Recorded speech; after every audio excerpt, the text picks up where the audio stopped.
trip naman tayo mga kamotor. Punta tayo sa ano, sa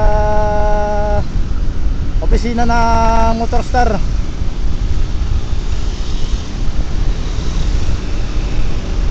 Nung nakaraan, nung malaman ko na na-release na yung mga plaka nung ano, nung nakapost, sabi na-release na ang lahat ng plaka. So nagpunta agad ako doon sa opisina.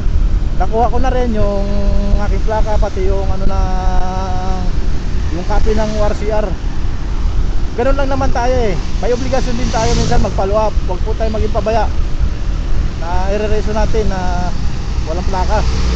Baka malay natin, andyan na. Hindi lang natin kasi napupunta, hindi tayo nakakapag-follow up. Follow up din tayo minsan.